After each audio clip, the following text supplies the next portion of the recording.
Bismillah, Assalamualaikum warahmatullahi wabarakatuh. Selamat pagi murid-murid, salam sejahtera untuk kita semua. Bagaimana kabarnya hari ini?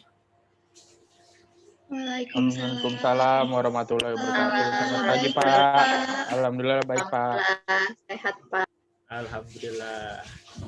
Oke, seperti biasa ya, aturan dalam kelas Bapak, setiap siswa harus on kamera. Apabila tidak on kamera tanpa kabar, maka akan Bapak anggap dan Bapak catat tidak menghadiri kelas pada pertemuan hari ini.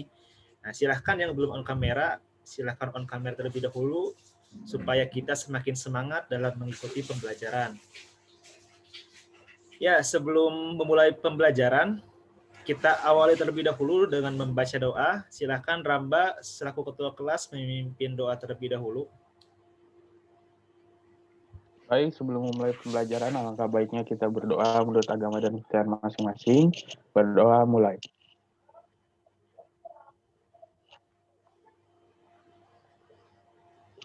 Selesai. Oke, baik. Terima kasih Ramba atas pemimpin doanya. Ya, sebelum dimulai saya cek kehadiran terlebih dahulu ya. Yang bapaknya, yang namanya Bapak panggil, bisa jawab hadir atau menekan fitur raise hand.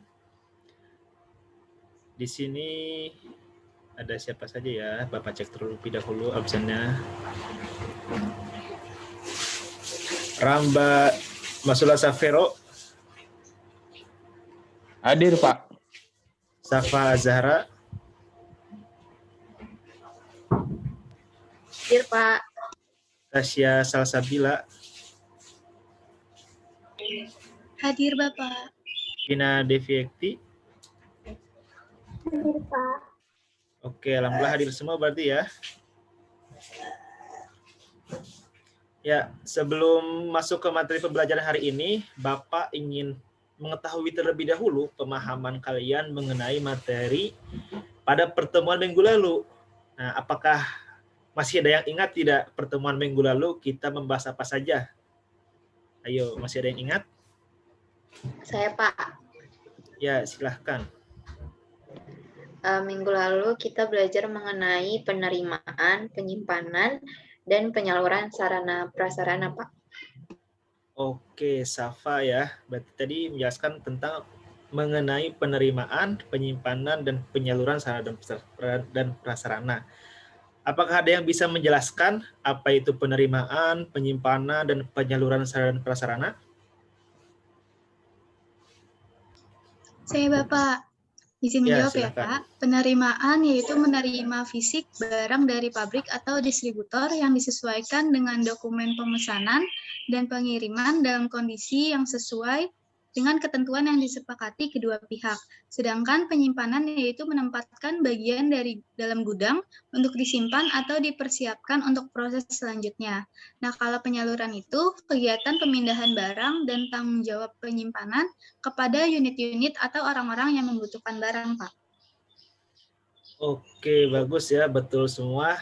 Jadi minggu lalu kita memang membahas mengenai penerimaan, penyimpanan, dan juga penyaluran ataupun pendistribusian sarana dan prasarana. Ya, tadi Safa dan juga Tasya ya yang menjawab. Oke, Bapak catat namanya sebagai nilai tambahan. Jadi yang lainnya jangan malu-malu kalau ingin berpendapat. Karena berpendapat saja sudah mendapatkan nilai sebagai bentuk apresiasi dalam keaktifan pembelajaran. Oke, apakah slide ini sudah muncul di laptop kalian? Sudah ya? Sudah, Pak. Ya. Apakah sudah siap belajar? Murid-murid semua? Sudah ya? Siap, Pak.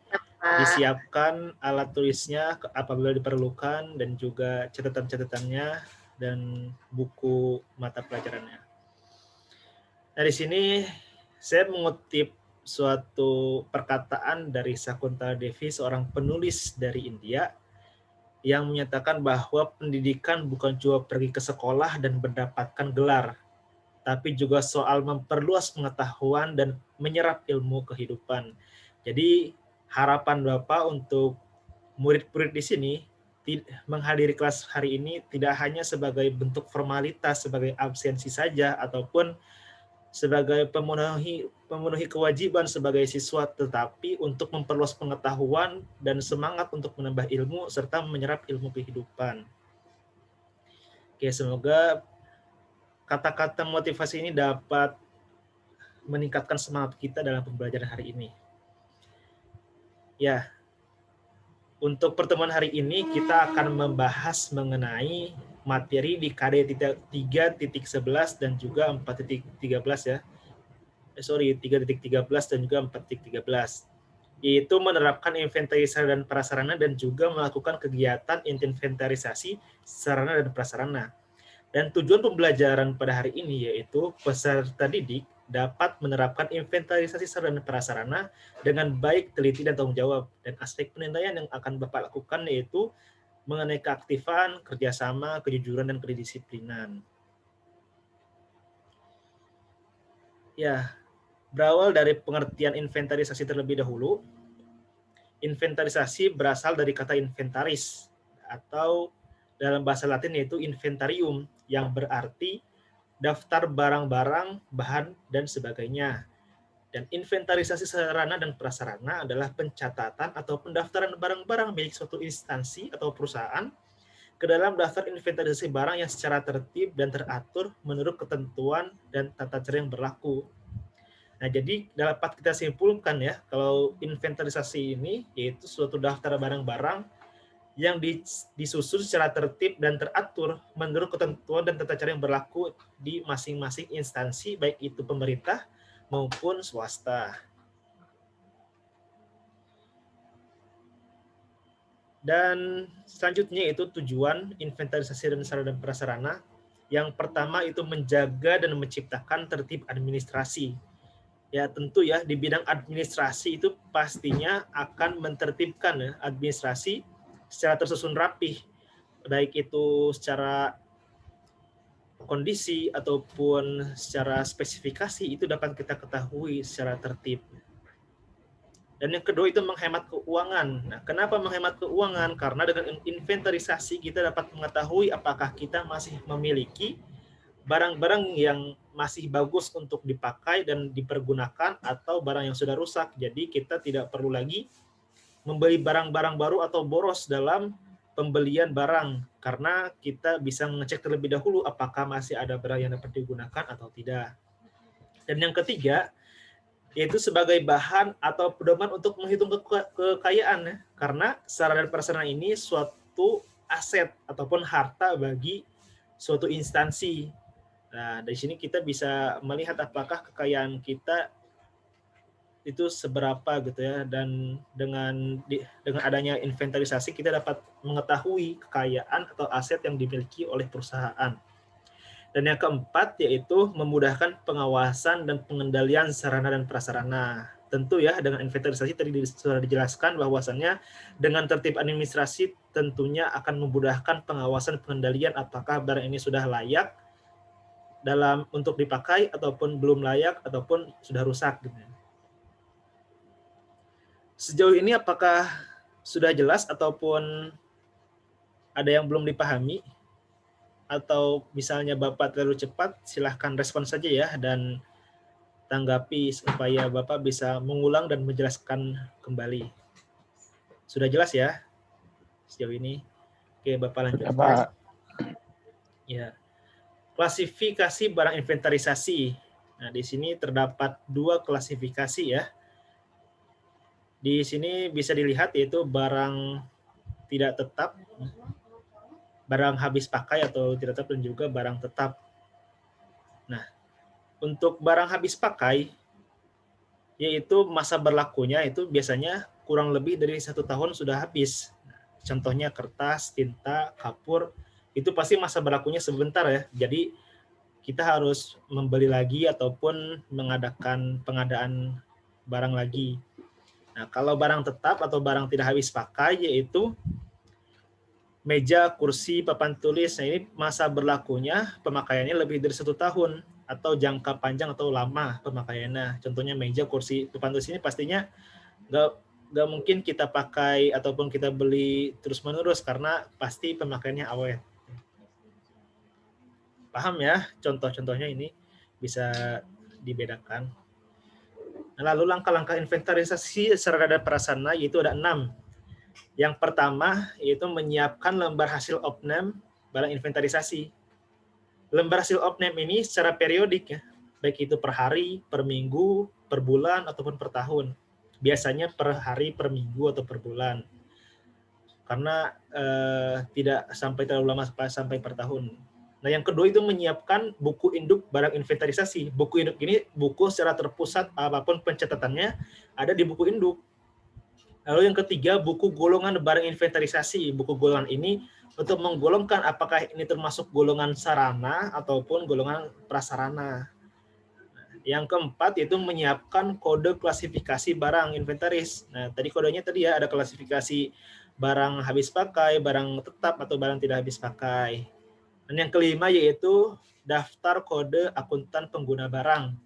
Nah, ini daftar ini berguna untuk mengetahui apakah barang ini termasuk aset kita ya, aset suatu perusahaan ataupun milik pemerintah, karena biasanya di sekolah swasta itu memiliki barang yang memang mempunyai sendiri ataupun dari pemerintah. Dan yang keenam, yang terakhir itu menyiapkan daftar kode wilayah.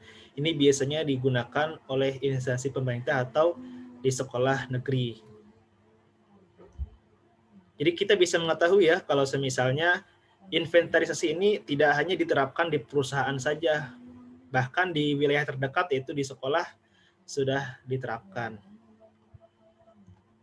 Nah, di sini ada contoh kode inventarisasi barang atau aset negara, bisa dilihat ya, 12, 10, 03, 08, 03, 13, 25 ini ada penjelasannya, ada komponen pemilik barang, kode provinsi, kode kabupaten, kode bidang, kode unit bidang, kode tahun, pembelian, dan juga kode subunit.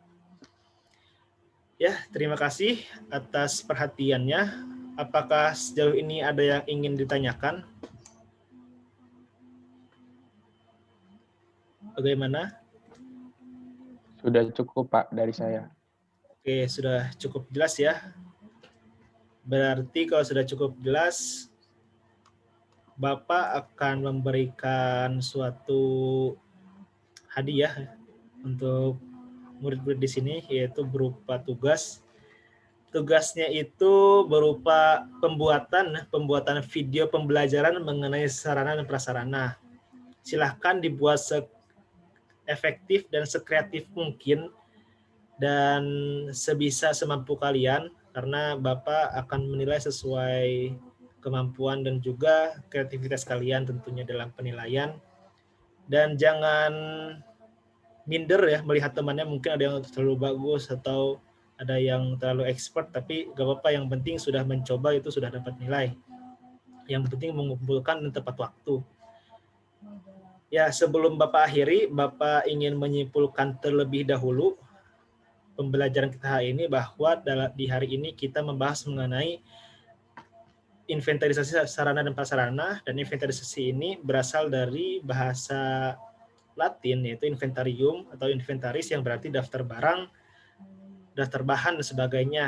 Dan inventarisasi dan prasarana yaitu barang-barang yang disusun sesuai ketertiban dan juga ketentuan yang berlaku dalam suatu instansi perusahaan atau organisasi.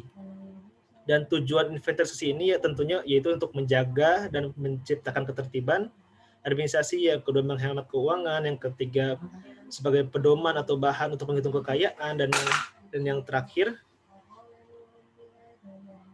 oke maaf, apakah masih muncul ya? Tadi ada gangguan.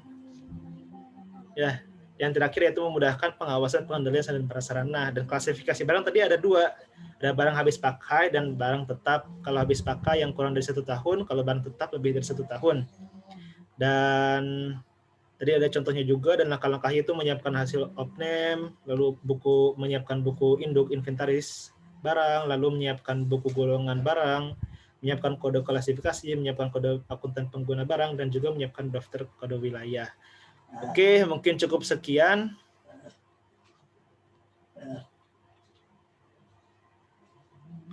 Dari saya, apakah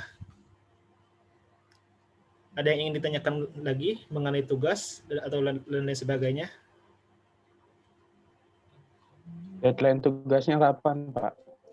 Dan tugasnya H-1 sebelum minggu depan ya, pertemuan minggu depan. Oke. Baik, Pak. Terima kasih, Pak. Apabila sudah cukup, Bapak akhiri pertemuan hari ini. Terima kasih atas perhatiannya. Tetap semangat dan jaga kesehatan. Oke, Bapak cukupkan ya. Sudah bel juga. Oke, wassalamualaikum warahmatullahi wabarakatuh. Selamat pagi. Waalaikumsalam warahmatullahi Selamat wabarakatuh. pagi, Bapak. Pagi, Pak.